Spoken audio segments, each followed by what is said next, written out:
नमस्ते बच्चों। आज हम खेलेंगे एक मज़ेदार गेम गेस द एनिमल। मैं तुम्हें कुछ हिंट्स दूंगी और तुम्हें बताना है कि ये कौन सा जानवर है। तैयार हो? इस जानवर के बहुत बड़े कान होते हैं। इसकी लंबी सूंड होती है। ये बहुत ताकतवर होता है। बताओ ये कौन है? ये है हाथी। हाँ, सही जवाब है। वाह बच्चों, बहुत बढ़िया।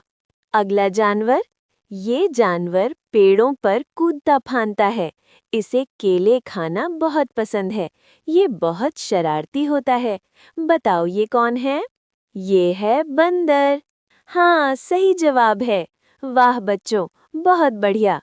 अगला जानवर। ये जंगल का राजा कहलाता है। इसकी जोरदार दहाड़ होती है। सब जानवर इससे डरते हैं। बताओ ये कौन है? ये है शेर। हाँ, सही जवाब है। वाह बच्चों, बहुत बढ़िया। अगला जानवर। इस जानवर के लंबे कान होते हैं। ये बहुत तेज भागता है। इसे गाजर खाना पसंद है। बताओ ये कौन है? ये है खरगोश।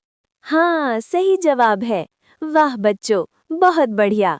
अगला जानवर। इस जानवर की बहुत लंबी गर्दन होती है। ये पेड़ों की ऊंची पत्तियां खाता है। बताओ ये कौन है? ये है जिराफ। हाँ, सही जवाब वाह है। बच्चों, वाह आपने तो बच्चों, सारे बहुत जानवर बढ़िया। पहचान लिए। अगर आपको ये गेम पसंद आया तो वीडियो को लाइक करें और चैनल को सब्सक्राइब करना मत भूलें।